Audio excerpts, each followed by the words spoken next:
Welcome back to my YouTube channel. आज हम आ गए हैं काफ़ी ज़बरदस्त वीडियो लेकर। आज हम पढ़ेंगे स्नोफ्लेक के वर्चुअल वेयरहाउस के ऊपर।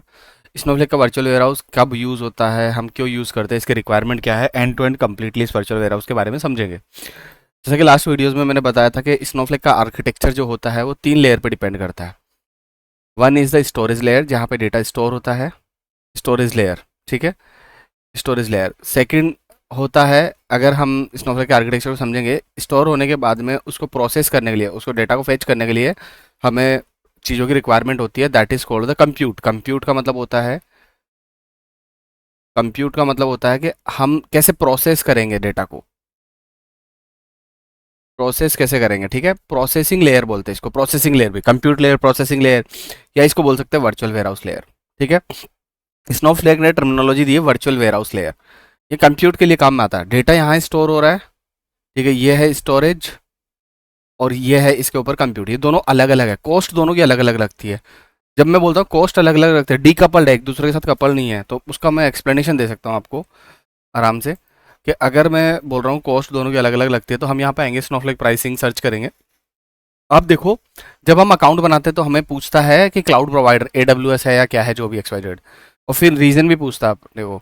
आप यहाँ देखोगे स्नोफ्लेक के पास में 4 एडिशंस होते हैं: standard, enterprises, business critical, virtual, private. Snowflake standard की बात करूँ तो स्टैंडर्ड यूजुअली कोई यूज़ नहीं करता है, मतलब बेसिकली इसके अंदर फंक्शनैलिटी ज़्यादा नहीं होती। मल्टी क्लस्टर वेयरहाउस अपन अनेबल नहीं करते, काफ़ी सारी चीज़ें अभी हम समझेंगे कि मल्टी क्लस्टर क्या होता है। Enterprises, maximum organisation enterprises use करती है। बिजनेस क्रिटिकल, ट्राई सिक्योर होता है ये, मतलब और ज़्यादा सिक्योरिटी की एक लेयर और बढ़ जाती है, तो that is why business critical लोग बाकी ऑर्गेनाइजेशन भी यूज़ करते हैं, बट मैक्सिमम ऑर्गेनाइजेशन, बैंकिंग हो गया या कुछ ऐसा हो गया, वो कर रहे हैं तो कर रहे हैं, अदरवाइज नहीं करते हैं, यूजुअली नहीं करते हैं इसको भी। इस सारा काम एंटरप्राइजेस से ही हो जाता है। बट आप यहाँ देखोगे तो लिखा हुआ है $2 पर क्रेडिट, $3 पर क्रेडिट, $4 पर क्रेडिट। अगर मैं यहाँ पे समझाऊँ आपको, जब मैं वेयर हाउस की बात करता हूँ तो हमें क्या करना है, हमें इधर आना है, होम के ऊपर, चलो होम के ऊपर आ गए, स्नोफ्लेक अकाउंट के होम के ऊपर आने के बाद में कंप्यूट के ऊपर आके वेयर हाउस पे क्लिक कर दो। वेयर हाउस पे यहाँ पे आके, यहाँ पे आने के बाद में आपको यहाँ दिखेगा Gen 2, Gen 1, यस XYZ, ये सब कुछ दिखेगा। इसको ओपन करोगे तो वेयर हाउस क्या है ना, मतलब अपनी कॉस्ट इस हिसाब से लेता है, 1 क्रेडिट पर आवर। अब इस एक क्रेडिट की वैल्यू क्या है, बेसिकली इस एक क्रेडिट की वैल्यू लगती है, एंटरप्राइज एडिशन अगर हमने सेलेक्ट कर रखा है तो एक क्रेडिट की वैल्यू है $3। 1 क्रेडिट पर आवर। अगर हमारा वेयर हाउस है, अगर हमारा वेयर हाउस सपोज मान लो ये सेलेक्टेड है एक्स्ट्रा स्मॉल, तो एक्स्ट्रा स्मॉल कितना कंज्यूम करेगा, 1 क्रेडिट पर आवर। मतलब जो भी कंप्यूट, अभी मैं कंप्यूट, वेयर हाउस क्या था, कंप्यूट पावर, प्रोसेसिंग पावर के लिए यूज हो रहा। अभी मैं स्टोरेज के लिए तो बात ही नहीं कर रहा, सिर्फ प्रोसेसिंग के लिए यहाँ पे बोल रहा है 1 क्रेडिट पर आवर, ठीक है। अगर आप यहाँ नीचे देखोगे तो यहाँ पे अमाउंट भी दिख रहा है, $400 लेफ्ट। यहाँ पे लेफ्ट हैंड साइड में इस अमाउंट दिख रहा है, $400 लेफ्ट। तो अगर मैं यहाँ पे बात करूँ 1 क्रेडिट पर आवर, तो इसका 1 क्रेडिट का मतलब क्या है, तो आप यहाँ पे देखोगे तो $3 पर क्रेडिट। तो यह है कंप्यूट की पास, स्टैंडर्ड, एंटरप्राइज, बिजनेस क्रिटिकल। इसमें अब मैं क्या करता हूँ, ये कंप्यूट होगा। स्टोरेज का क्या चार्ज है, आप नीचे आएंगे तो ये ऑन डिमांड स्टोरेज इस तरीके से, पे for use month two month, ये इस तरीके से यहाँ पे बताता है। तो अगर मान लो $23 पर TB पर मंथ USD, $23 पर TB per month USD।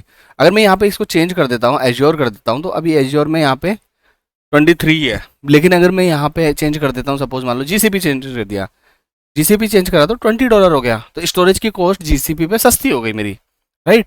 But हम क्या करते हैं, हम अपने कंट्री के, जहाँ से आप काम कर रहे हो उसके नियर बाई है ना डेटा सेंटर सेलेक्ट करते हैं। जब GCP का डेटा सेंटर कोई आसपास में ही हो, अभी यहाँ की प्राइस देखो, यहाँ पे आराम से ये चेंज हो गया, देखो यूरोप वेस्ट में, यहाँ पे US ईस्ट नॉर्थ वर्जीनिया, अगर मैं इसको करता हूँ तो $3 एंटरप्राइजेस का। बट अगर मैं ये यूरोप वेस्ट सेलेक्ट कर लें, नीदरलैंड 3.90। तो ध्यान रखना कि जो प्राइस है वो क्लाउड प्लेटफॉर्म कौन सा है, GCP है, AWS है, Azure है, उसके ऊपर डिपेंड करती है, ठीक है। और दूसरी चीज़ उसके रीजन के ऊपर डिपेंड करती है कि आपने कौन सा डेटा सेंटर का लोकेशन चूज कर रखी है, ठीक है। अगर हाँ, ये सारा का सारा ये कंप्लीटली यहाँ पे वेरी करेगा। अभी तो ये ध्यान रखने की जरूरत है, प्राइसिंग जो है स्टोरेज की और उसकी, ये दोनों इस हिसाब से वेरी करती है। अगर मैं यहाँ पे आता हूँ तो ये मैंने बता दिया दोनों डीकपल्ड है, बट ये स्टोरेज अलग अलग प्राइसिंग। वर्चुअल वेयरहाउस किसके लिए, कंप्यूटर और प्रोसेस के लिए यूज होता है। अब वर्चुअल वेयरहाउस की मैं बताता हूँ। अगर हम वर्चुअल वेयरहाउस को एक्स्ट्रा स्मॉल सेलेक्ट करते हैं बनाते टाइम पर, ठीक है, तो आपको पता चलेगा कि मतलब है ना, क्या बोलते हैं, इसका एक नोड होता है, ठीक है। स्मॉल के पास में 2 नोड होते हैं, मीडियम के पास में 4 नोड, डबल्ड, मतलब हर एक स्टेप बढ़ते रहेंगे, each size doubles compute node, ये नोड्स है ना डबल होते जा रहे हैं यहाँ पे, ठीक है। तो ये मतलब बेसिकली हमारे पास में क्या है कि ये एक एक साइज के अंदर ये कंप्लीटली यहाँ पे बढ़ गए। अभी मैं एंड टू एंड आपको चीजें समझाता हूँ, बस ये बता रहा हूँ कि अगर साइज अपन इस हिसाब से चीजें चेंज करते हैं तो। अब मैं आता हूँ मतलब आपको प्रैक्टिकली समझाने। प्रैक्टिकली समझाने का मतलब है ये आ गया, ठीक है। अभी आप समझो कि अगर सपोज मान लो मैं यहाँ पे आता हूँ और इसके अंदर मैं सपोज होम है ये, और यहाँ पे आने के बाद में मैं कंप्यूट पे क्लिक कर देता हूँ, वेयर हाउस पे क्लिक करता हूँ। अब वेयर हाउस पे क्लिक करने के बाद में मैं यहाँ पे देखता हूँ कि अगर मैं प्लस के साइन पे क्लिक करूँगा, मैं यूआई के थ्रू बना रहा हूँ अभी मैं, ठीक है, मतलब जो भी यूआई इंटरफेस है उसके थ्रू अपन बनाते हैं, ठीक है। मैं लिख देता हूँ प्रैक्टिस। पहले तो एक अपन नॉर्मल तरीके से पहले ये समझते हैं टाइप के बारे में क्या होता है, जेन 2 जेन 1 इंटरेक्टिव, ये है क्या बेसिकली, ठीक है। अगर मैं यहाँ पे मीडियम कर देता हूँ तो ये टाइप के अंदर ये सारी की सारी चीज़ें क्या आती है, ठीक है। और ये दूसरे ऑप्शंस क्या क्या खुलते हैं इनके बारे में समझते हैं। देखो जेन 1 और जेन 2 के बारे में बता देता हूँ कि बेसिकली जेन 1 पुराना टाइप था इसका, और उसके बाद के अंदर क्या होता है, ये वर्चुअल वेयरहाउस के अंदर पुराना मतलब बिल्कुल ओल्ड कंप्लीटली, ठीक है। और जेन 2 क्या है बेसिकली, क्या है ये मतलब प्रॉपर ऑप्टिमाइज्ड, परफॉर्मेंस ऑप्टिमाइज। ये अभी अगर कॉस्ट की बात करूं, इन दोनों के अंदर अभी बैकएंड में इनके साथ में क्या हुआ है वी डोंट नो, कोई नहीं जानता। ये स्नोफ्लेक ऑप्टिमाइज्ड होते हैं ये सारे के सारे टाइप्स, और ये इसके अंदर आपको दिमाग लगाने की जरूरत नहीं है कि यार इस और ज्यादा डिफरेंशिएशन करो, नहीं डिफरेंशिएशन ज्यादा नहीं है, सिर्फ इतना से लिखा हुआ है standard gen 2 warehouse brings new hardware and software optimisation for most workloads that requires most performance, खत्म, ठीक है। Snowflake original industry leading standard virtual warehouse, ये मतलब स्टार्टिंग में। कॉस्ट बात करें, क्रेडिट क्या है, अलग अलग है कि नहीं, सेम है क्रेडिट दोनों में। अभी हम ये रिकमेंड कर रहे हैं, कभी ना कभी ये रिटायर हो जाएगा जेन 1, ठीक है। यहाँ पे ये नॉर्मल तरीके से ये चीज हो गई है। अब अगर मैं बात करूँ सपोज मान लो इंटरेक्टिव, इंटरेक्टिव क्या होता है, बिल्कुल रियल टाइम पे अगर आपको मतलब है ना कोई भी डेटा विजुअलाइज करना है या चेक करना है, तो उस चीज़ के लिए ये मेडिकल या मतलब इस लाइन में यूज हो सकता है। ये बिल्कुल नियर रियल टाइम पर फाइनेंस, बैंकिंग, इंश्योरेंस, इसके अंदर ये वाली चीज़ को यूज कर सकते हैं जहाँ पे लेटेंसी बहुत कम हो, लो लेटेंसी, ठीक है, उस तरीके से। यहाँ पे एक और होता है स्नो पार्क ऑप्टिमाइज, अभी दिख नहीं रहा है बट मैं बता देता हूँ। अगर स्नो पार्क ऑप्टिमाइज होता है, वहाँ पे बहुत बड़े मतलब किसी मशीन लर्निंग मॉडल पे काम कर रहे हो या डेटा की साइज बहुत ज़्यादा है, तो उसमें Snowpark optimised warehouse start होता है मीडियम से। उसको मीडियम से नीचे की साइज पर अपन सेलेक्ट भी नहीं कर रहे, मीडियम से स्टार्ट होता है, ठीक है। अब मैं यहाँ पे जेन 2 रख लेता हूँ और एक नाम देता हूँ प्रैक्टिस, प्रैक्टिस अंडरस्कोर वेयरहाउस, ठीक है, प्रैक्टिस अंडरस्कोर वेयरहाउस। अब क्या होता है, ये एडवांस ऑप्शन को मैं मिनिमाइज करता हूँ तो मैं नॉर्मली डायरेक्ट बना सकता हूँ कि प्रैक्टिस अंडरस्कोर वेयरहाउस, ठीक है। ये मेरा नॉर्मल वेयरहाउस है। मैं एक काम करता हूँ, एक बार इसको क्रिएट कर देता हूँ, फिर समझाता हूँ आपको। ये मेरा क्रिएट हो गया प्रैक्टिस अंडरस्कोर वेयरहाउस। अब मैं इसके ऊपर डबल क्लिक करता हूँ। मेक श्योर करना आप कि आपके पास अकाउंट एडमिन सेलेक्टेड रोल के अंदर अकाउंट एडमिन। अब ये रोल सारे बता दूंगा, इनका यूज केस क्या क्या है, बट अभी मेक श्योर करना कि अकाउंट एडमिन सेलेक्टेड हो, जो आपको कोई प्रॉब्लम नहीं आए फालतू में। अब जब मैंने उसके ऊपर डबल क्लिक करा, सपोज ये वाली सिचुएशन थी, मैंने इसके ऊपर डबल क्लिक करा, डबल क्लिक करके आके यहाँ पे देख रहा हूँ मैं अकाउंट एडमिन ऑनर है इसका, 0 क्वेरी रनिंग है, साइज है मेरा मीडियम, मैक्सिमम मिनिमम क्लस्टर अभी याद रखना, स्केलिंग पॉलिसी स्टैंडर्ड है, ऑटो रिज्यूम अनेबल्ड है, ऑटो सस्पेंडेड 5 मिनट के अंदर दे रखा है, क्वेरी एक्सेलरेशन अनेबल है, ठीक है, ये मेरे को यहाँ पे बता रखा है, ठीक है। ये सारी की सारी चीज़ें यहाँ पे जेन 2 के अंदर है। अब मैं क्या करता हूँ, मैं इसको आता हूँ, एडिट पे क्लिक करता हूँ, ठीक है, मैं एडिट यहाँ से कर सकता हूँ, नो इश्यूज़। अब मैं क्या सोच रहा हूँ, मैं यार इसको समझता हूँ कि यार ये बेसिकली वर्क कैसे करता है, ठीक है। यहाँ पे अगर सपोज मान लो ऑटो रिज्यूम, ठीक है, तो ये ऑटोमेटिकली रिज्यूम हो जाएगा। ऑटो सस्पेंड, ये सस्पेंड कब होगा, जब ये 5 मिनट को हिट कर जाएगा। अगर कोई भी क्वेरी या कुछ भी काम नहीं कर रहे हो आप, तो 5 मिनट को हिट कर जाएगा। अभी अपने लिए 5 मिनट जरूरी नहीं है, अपन 2 मिनट कर देते हैं। रिज्यूम कब होगा, जैसे आप है ना अगर उस वेयरहाउस को सेलेक्ट कर रखा, सपोज मान लो, सेलेक्ट का मतलब है अगर मैंने यहाँ से, जैसे मैं यहाँ पे सेलेक्ट करता हूँ मेरा रोल अकाउंट एडमिन, और यहाँ से वेयरहाउस सेलेक्ट करता हूँ, तो ये ऑटोमेटिकली अगर मैं कोई क्वेरी हिट करूँगा ना, कोई भी चलाऊंगा तो ये ऑटोमेटिकली वेयर हाउस रिज्यूम हो जाएगा खुद ही। ऑटो रिज्यूम का मतलब उसमें टाइम वाइम देने की जरूरत नहीं है, ठीक है। और फिर उसके बाद में यहाँ पे ऑटो सस्पेंड, मतलब अगर 2 मिनट तक वो इनएक्टिव रहा तो ऑटो सस्पेंड हो जाएगा, ठीक है। तो ये मेरा मतलब एक नॉर्मल सा कॉन्सेप्ट था। अब हम समझते हैं कि यार चलो ये वेयर हाउस तो मतलब चलो यहाँ पे समझ में आ गया। यहाँ पे लिखा हो multi cluster warehouse. When I say multi cluster ware house, इसका मतलब क्या है? अगर मैं मल्टी क्लस्टर वेयर हाउस बनाता हूँ और यहाँ पे मैं इसको कर देता हूँ सपोज एक्स्ट्रा स्मॉल ही रहने देता हूँ, अभी सोच के देखना है एक्स्ट्रा स्मॉल। अब extra small multi cluster warehouse, अब हमने पढ़ा है extra small multi cluster warehouse में पढ़ा है एक्स्ट्रा स्मॉल में कितने नोड यूज होते हैं, एक नोड यूज हो रहा है, ठीक है। अब मैं वापस इधर आता हूँ extra small multi cluster warehouse, मैं यहाँ पे मिनिमम 1 क्लस्टर लिख दिया, मैक्सिमम 2 क्लस्टर लिख दिया। यहाँ पे स्केलिंग पॉलिसी भी लिख रखा है स्टैंडर्ड। दो तरीके की पॉलिसी होती है, एक स्टैंडर्ड और इकोनॉमी। जब मैं स्टैंडर्ड बोलता हूँ, है ना, तब उसका मतलब बताऊंगा, इकोनॉमी बोलता हूँ तब उसका मतलब बताऊंगा। अभी मैं क्या करता हूँ, मैं इसको रन कर सेव कर लेता हूँ, ठीक है। मैंने यहाँ पे क्लस्टरिंग और ऑन कर दी अभी यहाँ पे, ठीक है। मल्टी क्लस्टर वेयर हाउस है, यहाँ पे मिनिमम और मैक्सिमम आप पहले एक एक देख रहे थे ना, इसका मतलब था कि वो क्लस्टरिंग ऑन नहीं थी। अब मैं इसको रिफ्रेश करता हूँ, 1 और 2 दिखेगा। मैक्सिमम कितना दिख रहा है? 2। मिनिमम दिख रहा है 1। बाय डिफॉल्ट जब कोई क्लस्टरिंग ऑन नहीं होती तो इनके बीच के अंदर डिफरेंस हमेशा 1 का मतलब 0 का आएगा, 0 का। अब इसका मतलब रियलिस्टिक वे में समझाता हूँ आपको क्या है कि अगर कोई भी मतलब क्लस्टरिंग ऑन नहीं है तो उसका मतलब क्या है। देखो आपको समझ में आएगा यहाँ पे मैं क्या बोलना चाहता हूँ। सपोज मान लो मल्टी क्लस्टर वेयर हाउस को मैंने ऑन करा, ठीक है। मल्टी क्लस्टर वेयर हाउस को मैंने ऑन करा, है ना, एनेबल करा। उसके अंदर वहां पे लिखा हो रहा है मिनिमम क्लस्टर और मैक्सिमम क्लस्टर। इसका मतलब क्या मिनिमम क्लस्टर? अगर हमारा वेयर हाउस की साइज है एक्स्ट्रा स्मॉल और हमें पता है कि इसके अंदर 1 नोड यूज होगा, एक नोड यूज होगा, ठीक है। अब क्या है, आपने बोल रखा कि मिनिमम 1 है, मैक्सिमम 2 है। अब सपोज मान लो एक यूजर है, यूजर वन ने कोई क्वेरी लिख रखा है, select star from this this is where, कुछ भी एक क्वेरी चल रही है इसकी, ठीक है। अब यूजर 2 और आता है और यूजर 2 भी कुछ क्वेरी लिख देता है, सेलेक्ट स्टार, कुछ अलग ही क्वेरी लिख देता है, ठीक है, उसकी भी चलती है दूसरी। अब ये क्या करता है, अब एक्स्ट्रा स्मॉल है वेयर हाउस है, राइट। एक्स्ट्रा स्मॉल के पास एक ही नोड है, एक ही क्लस्टर है यूज करने के लिए। ये यहाँ पे जाता है और इस मिनिमम वाले, मतलब अभी एक ही नोड हो सकता है एक्स्ट्रा स्मॉल में, तो मिनिमम को यूज कर लेता है, एक नोड पे चलता रहता है। दूसरा यूजर आ जाता है जब हम मल्टी क्लस्टर अनेबल करते हैं। अगर पहले मान लो मैं मल्टी क्लस्टर नहीं होता तो क्या होता, एक यूजर पहले चलता, फिर दूसरा यूजर क्या होता, क्यू में खड़ा हो जाता, मतलब लाइन में लग जाता। अभी वो यूज नहीं कर सकते क्योंकि एक यूजर की क्वेरी चल रही है वहां पे। लेकिन मल्टी क्लस्टर है, दूसरा यूजर है, ऑटोमेटिकली ये है ना एक क्लस्टर को ऐड कर देगा, बढ़ा देगा नए क्लस्टर को यहाँ पे।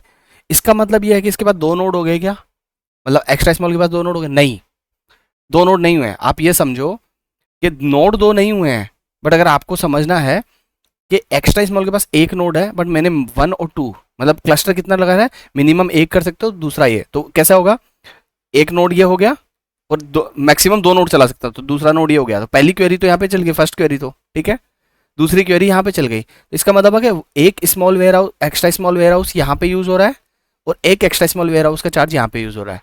बट क्या है बेसिकली, नोड कितना है, एक ही है। तो इसमें एक मतलब एक तरीके से small warehouse, extra small warehouse add on हो गया। मतलब आप ऐसा समझो, वो मत समझो कि मतलब है ना क्या बोलते हैं कि यार इसके अंदर क्या चीज हो रही होगी, एक एक्स्ट्रा स्मॉल वेयर हाउस। अब दोबारा ये समझो, सपोज मान लो मेरा स्मॉल वेयर हाउस होता है, एक्स्ट्रा स्मॉल ये स्मॉल होता है, स्मॉल में कितने थे, 2 नोड, ठीक है, 2 नोड।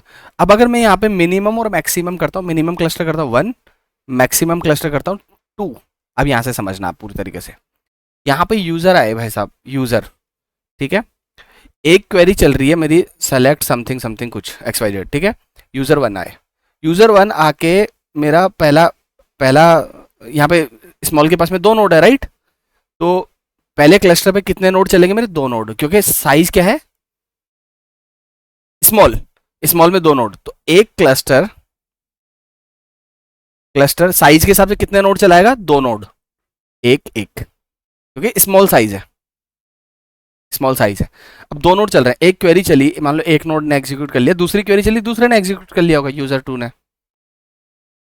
बट अब यूजर 3 भी आ गया, यूजर 3 आ गया, तो अभी क्या है, यूजर 3 आ गया तो दूसरा क्लस्टर स्टार्ट हो गया, इसका सेकंड क्लस्टर स्टार्ट हो गया, सेकंड क्लस्टर, और उसके पास भी 2 नोड है, तो एक नोड क्या करेगा, वो थर्ड क्वेरी चला लेगा, थर्ड क्वेरी। तो इसका मतलब ये हो गया कि इसमें और उसमें क्या डिफरेंस है, जब आपको ये बोल रहे हो कि ये स्मॉल वेयर हाउस की तरह यूज हो रहा है, एक क्लस्टर दूसरा भी है स्मॉल वेयर हाउस की तरह यूज हो रहा है, मतलब मीन्स वेयर हाउस बढ़ा दिया इसने, एक वेयर हाउस, दो वेयर हाउस, दूसरा वेयर हाउस, और at a time query add on होते ही ये खुद कर दिया। तो हमें हमेशा साइज में बड़े वेयर हाउस का यूज करना चाहिए क्या? पहला क्वेश्चन तो यह है कि अगर मान लो मैं एक्स्ट्रा स्मॉल कर रहा था और 1 और 2 रख रहा था, तो तब यहाँ पे दो नोड चल रहे थे। मैं अगर स्मॉल एक बार ही रख लूँ, मल्टी क्लस्टर ऑफ कर दूँ, तो यहाँ पे ऑटोमेटिकली दो नोड चलेंगे। तो क्या ये बेटर है? आप सोच के देखो, प्राइसिंग दिखाता हूँ आपको, आप यहाँ पे सोच के देखो। जब मैं यहाँ पे आ रहा था, यहाँ पे इतने पर क्रेडिट यूएसडी, ठीक है, इतने पर क्रेडिट यूएसडी, तो पर क्रेडिट यूएसडी की बात कर रहा था। तो अब यहाँ पे जब हम देख रहे हैं तो 1 नोड है, तो $3 लगेंगे। अगर स्मॉल रखूंगा तो बाय डिफॉल्ट $6 लगेंगे। कितने लगेंगे? बाय डिफॉल्ट $6 लगेंगे। नोड मल्टीप्लाई बाय वो मल्टीप्लाई। अब ऐसे नोड को भी मत समझो।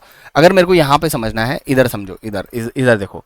अगर मेरे को यहाँ पे समझना है, सपोज मान लो मैं, हाँ, इसमें क्लिक करा, वेयर हाउस पे आया, एडवांस के ऑप्शन पे गया, यहाँ पे समझो, यहाँ पे कितने लग रहे हैं स्मॉल के अंदर? कितने? 2 क्रेडिट पर आर, 2 क्रेडिट। और इसमें एंटरप्राइजेस में एक क्रेडिट की वैल्यू क्या है? $3। तो यहाँ पे $6 लग रहा है। और यहाँ पे कितने लग रहा है? $3 लग रहे हैं। तो मतलब आप समझ रहे हो, चलाओ या मत चलाओ, स्मॉल वेयर हाउस एक्टिव रहा तो $6 लगेंगे ही लगेंगे आपके यहाँ पे, चलाओ या मत चलाओ। और अगर ऑटो ये मल्टी क्लस्टर ऑन कर दूंगा मैं, तो यहाँ पे क्या होगा, जब क्वेरी अगर उसके पास होगी तो चलेगा, अदरवाइज वो ऑफ ही रहेगा। अब स्केलिंग पॉलिसी क्या होती है? इसमें हम पैरेलली, इसमें 3 ऑप्शन आता है, minimum cluster, maximum cluster, scaling policy. अगर सपोज मान लो मैं यहाँ पे 1 कर दूं, एग्जांपल देता हूँ, 1 कर दूं और इसको कर देता हूँ ABC वेयर हाउस का नाम, ठीक है, 1 कर दिया, ABC कर दिया, और अब मैं इसको क्रिएट करता हूँ। ये क्या बोल रहा है? Fail to create warehouse, received an error, creating a converting a warehouse gen 1 इतना इतना is not allowed, please gen 2। ठीक है, चलो ठीक है, जेन 2 भी कर देते हैं, नो प्रॉब्लम, जेन 2 कर देते हैं। अभी बनाते हैं। अब मैंने ये जेन 2 बना दिया, ठीक है, ABC। मैं इसको ओपन करता हूँ। आप यहाँ देखोगे maximum cluster, minimum cluster, scaling policy है। लेकिन मैक्सिमम और मिनिमम अगर मैं दोनों ही एक ही रख दूंगा तो ये मल्टी क्लस्टर वेयर हाउस नहीं होगा, ध्यान रखना। मैक्सिमम और मिनिमम अगर क्लस्टर की वैल्यू दोनों की सेम रख दूंगा, क्यों? मल्टी क्लस्टर की डेफिनेशन ऐसी है कि मेरे को क्या करना है, अगर मैं सपोज मान लो, मतलब मेरी क्वेरी आ जाए मल्टी क्लस्टर वेयर हाउस में, मिनिमम में मैंने 1 रख रखा है, मैक्सिमम में मैंने 1 रख रखा है, 2 रख रखा है, मतलब रेंज ये है, मतलब 1 हो सकता है मिनिमम, और मैक्सिमम में 2 यूज कर सकता हूँ। अगर मेरी क्वेरी आ रही है तो मेरे को उसमें अगले वेयर हाउस में स्विच करना है, सेम साइज के में। अगर एक्स्ट्रा स्मॉल यूज कर रहा हूँ तो एक एक्स्ट्रा स्मॉल ये वाला हो गया, एक एक्स्ट्रा स्मॉल ये वाला हो गया, स्विच करना क्लस्टर के अंदर। लेकिन अगर मैं बराबर रख दूंगा तो मैं स्विच ही नहीं कर पाऊंगा। एक एक तो ऑटोमेटिकली चल ही रहा ना, तो दूसरे में स्विच नहीं कर पाऊंगा। तो इसलिए इन दोनों के बीच में डिफरेंस ग्रेटर देन 1 होना चाहिए। Maximum minus minimum that should be greater than और इक्वल टू 1। 1 मतलब मिनिमम 1 हो सकता है, मैक्सिमम 2 हो सकता है, मतलब मैक्सिमम कितने भी हो सकता है, बट 2 से स्टार्ट होता है। मैक्सिमम रेंज किससे? ग्रेटर देन और इक्वल टू 2, और डिफरेंस ग्रेटर देन और इक्वल टू 1। ये चीज यहाँ पे ये बोल दिया, ठीक है। अगला क्वेश्चन ये है कि वेयर हाउस जो है वो कितनी देर तक मिनिमम चलना चाहिए? मिनिमम हम चलाते हैं 1 मिनट। जो चार्ज होता है वो 1 मिनट के हिसाब से होता है, मिनिमम 1 मिनट। बट चार्ज हमेशा ना पर सेकंड पे होता है, पर सेकंड बिलेबल होता है, पर सेकंड, एक सेकंड के हिसाब से बिलेबल। अगर मान लो बोल दे कि 48 सेकंड चला है तो इसका चार्ज कितना होगा? तो इसका चार्ज, अगर extra small warehouse 48 second चला है तो एक नोड एक्स्ट्रा स्मॉल में $1 पर क्रेडिट है, ठीक है ना। 1 क्रेडिट पर आर है, सॉरी 1 क्रेडिट पर आर। तो 1 क्रेडिट चला, अब इसका 1 क्रेडिट का चार्ज अगर $2 है तो $2 ले लेंगे। अब आप पर आर के अंदर ये लग रहा है, तो अब आपके हिसाब से देखोगे 60 सेकंड में कितना लगेगा, या एक्स वाई जो भी है। अब यहाँ पे 48 सेकंड, 48 सेकंड का मतलब हो गया, ध्यान रखना, 48 चले 49 चले, मिनिमम हमें 60 सेकंड का चार्ज तो लगेगा ही लगेगा। 60 सेकंड का चार्ज लगेगा। इसके ऊपर अगर कोई चलता 65 सेकंड, तब हमें चार्ज लगेगा एक 65 सेकंड का एग्जैक्ट। 1 मिनट प्लस हो गया तो उसके बाद में पर सेकंड चार्ज लगता है। ये बिलेबल पर सेकंड के हिसाब से बिलेबल है। अब वापस इधर आ जाओ, यहां तक तो नॉर्मल तरीके से समझ में आ गया।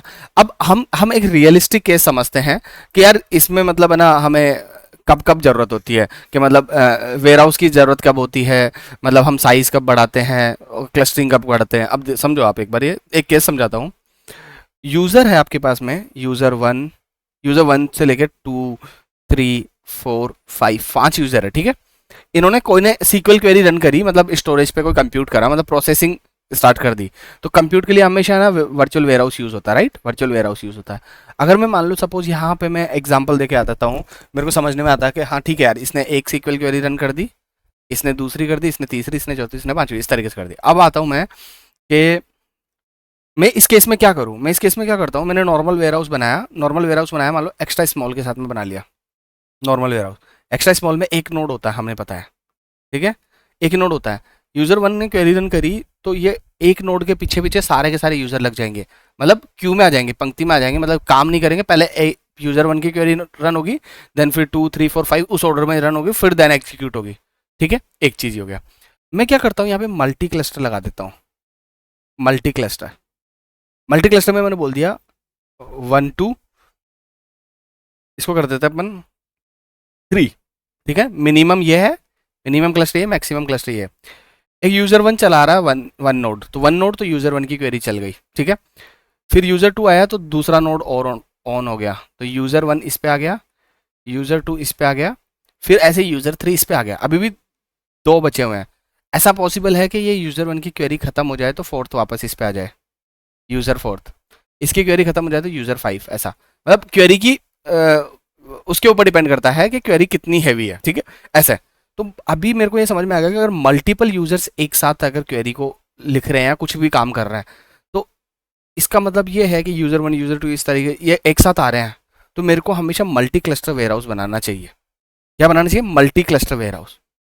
मतलब जैसे मल्टी क्लस्टर वेयरहाउस कैसे बनाते हैं मैंने बताया ना अभी आपको, कि कंप्यूट पे क्लिक करेंगे, सॉरी कंप्यूट पे क्लिक करेंगे, इस पे क्लिक करेंगे, इसको सेलेक्ट करके मल्टी क्लस्टर अनेबल कर देंगे, यहाँ पे अपने हिसाब से क्लस्टर रख लेंगे। अब ये जब क्लस्टर जब बढ़ जाते हैं तो इसका मतलब क्या होता है, बेसिकली सेम वेयरहाउस को ये मतलब और रिपीट कर देता है। जैसे 3 क्लस्टर है तो अब ये 3 वेयरहाउस बना सकता है एक्स्ट्रा स्मॉल टाइप के। अगर यहाँ पे मीडियम होता तो ये मीडियम टाइप के 3 वेयरहाउस बना सकता है। अगर एक मीडियम के पास में 2 नोड होते हैं तो ये 2 नोड पे काम करते हैं, 2 नोड पे काम करते हैं, 2 नोड पे काम, तो 6 यूजर एक साथ काम कर सकते थे यहाँ पे इस तरीके से पैरेलली। तो यहाँ पे क्या होता है बेसिकली, अगर मैं सपोज मान लो पैरेलल इतने सारे यूजर काम कर रहे हैं, ठीक है, तो मैं क्या कर रहा हूँ, क्लस्टर बढ़ा रहा हूँ, क्लस्टर इंक्रीज कर रहा हूँ, तो इसको बोलते हैं स्केल, स्केल आउट, इसको बोलते हैं स्केल आउट। क्लस्टर कम करने को बोलते हैं स्केल इन, ठीक है। और अब पैरेलल यूजर्स है, मतलब user one user two user three, ठीक है, user one user two user three, ऐसे इस तरीके से, ठीक है। तो यहाँ पे क्या होता है बेसिकली, ऐसा मतलब आंख बंद करके नहीं होता है। यहाँ पे जब आपको पैरेलली चीजें दिख रही है तो अगर मैं इसको बोलूँ तो इसको बोल सकते हो आप horizontal scaling, ZONTL, horizontal scaling, horizontal scaling. अगर पैरेलल यूजर्स है यहाँ पे तो हॉरिजॉन्टल स्केलिंग, ठीक है। अगर मेरे को क्लस्टरिंग बढ़ानी है तो इसका मतलब यूजर बढ़ गए मेरे पास में, ठीक है। अब यूजर बढ़ गए तो इसको बोल सकते हैं हम कंकरेंसी, कंकरेंसी मतलब कंकरेंट यूजर बढ़ गए। क्या बढ़ गए? कंकरेंट यूजर, मतलब मल्टीपल यूजर एक साथ आ गए कंकरेंट। अगर यार यूजर भी नहीं तो अगर आपको ये समझ में आएगा कि यार यूजर छोड़ो, मेरे पास कंकरेंट क्वेरीज बढ़ गई है। कंकरेंट का मतलब पैरेलल क्वेरीज बढ़ गई है, पैरेलल क्वेरीज बढ़ गई है मेरे पास में, ठीक है।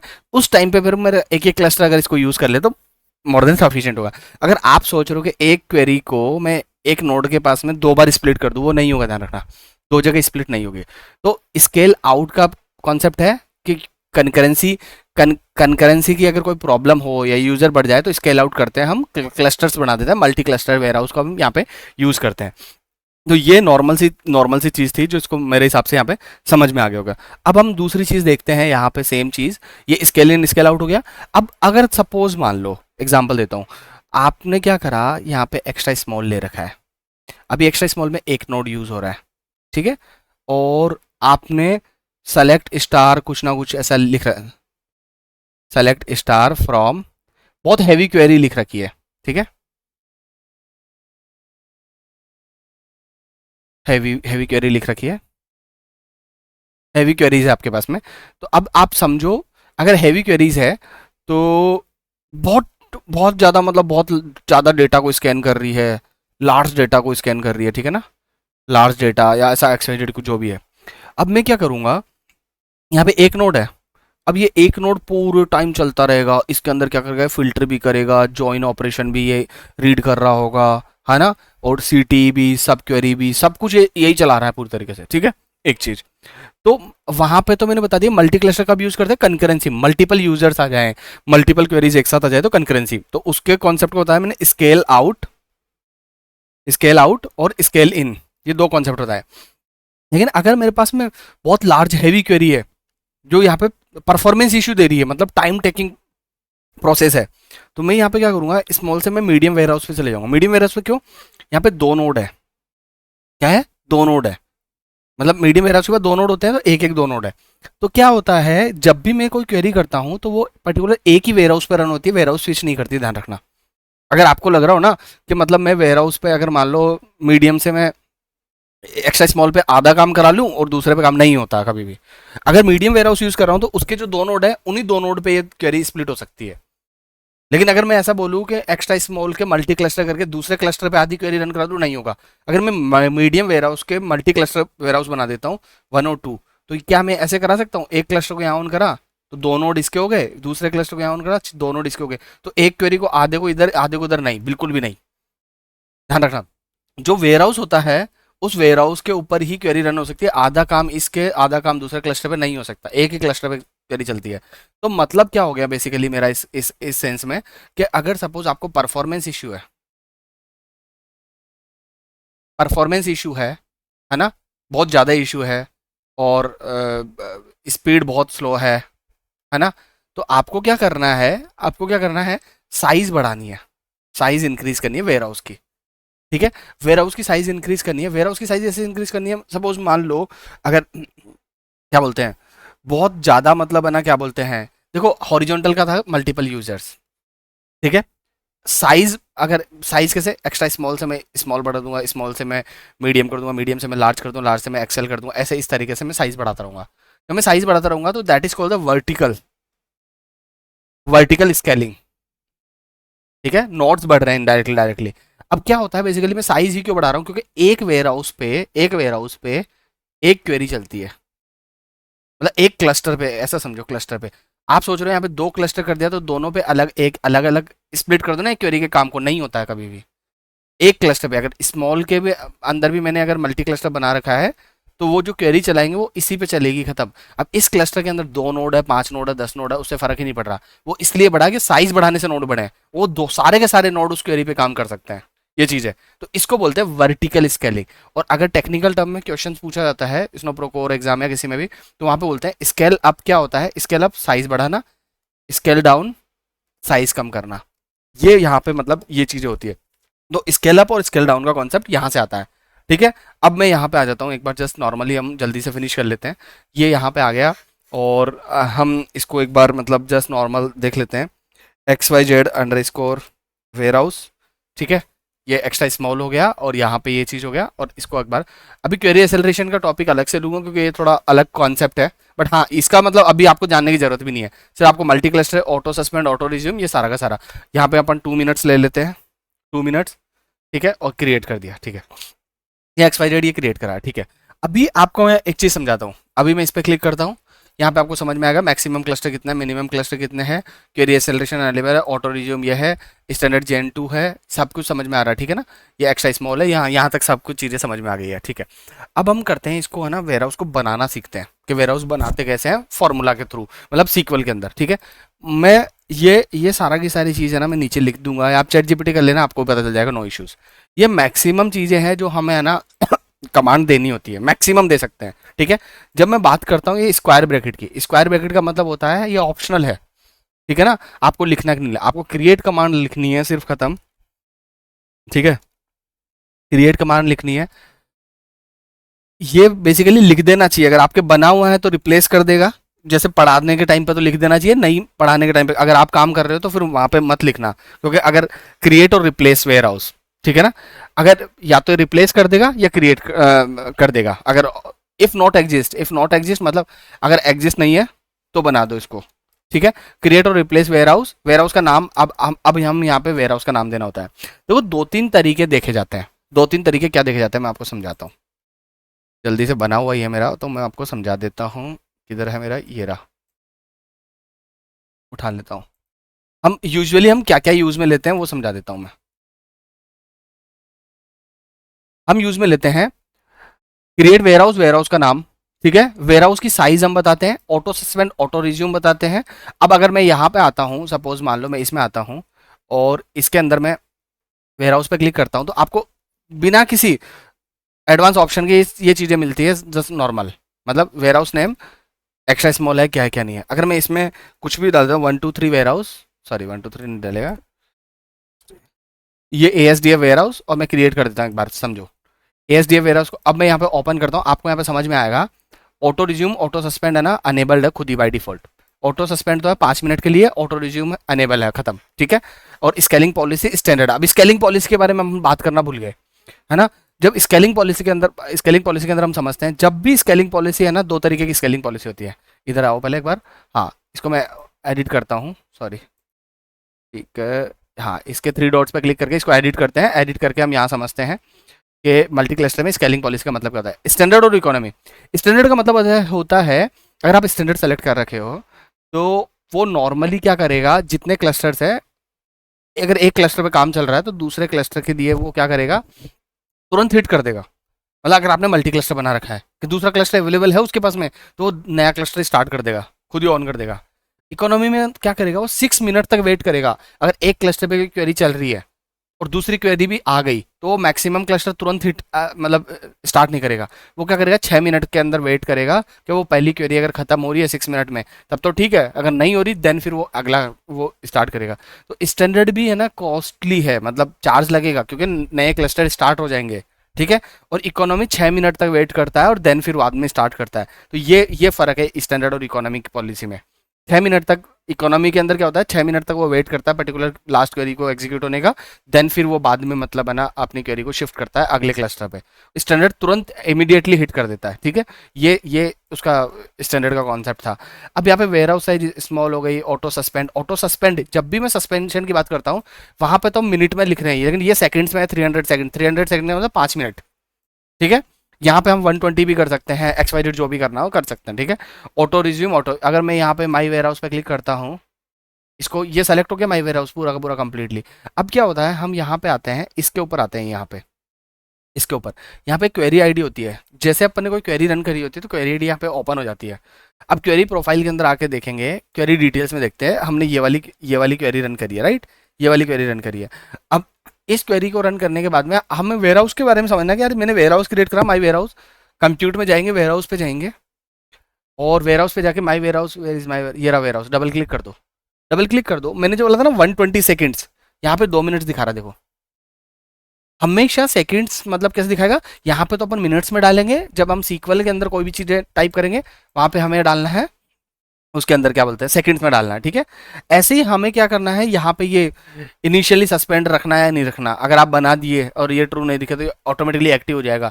इनिशियली आपको यहाँ पे दिखना है ट्रू सस्पेंड, मतलब मेरे बनाने के बाद में मतलब सस्पेंडेड दिखना चाहिए, खत्म। फिर ऐसे ही आपको क्या करना है ना, मल्टी क्लस्टर के लिए बनाना होता है। मल्टी क्लस्टर में आपको यहाँ लिखना होता है मैक्सिमम क्लस्टर काउंट कितने चाहिए, 1 चाहिए 2 चाहिए, ठीक है। अभी मैं अगर मैं यहाँ पे वेयर हाउस दिखाऊँ तो यहाँ पे 1 1 है, ठीक है, माई वेयर हाउस, ठीक है। अगर मैं इसको यहाँ पे कर देता हूँ मैक्सिमम, एक सेकंड रुको,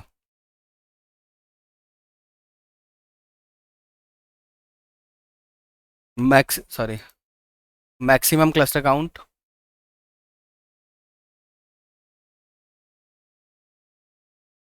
maximum cluster count equal to 3 कर देते हैं, और मिनिमम क्लस्टर काउंट,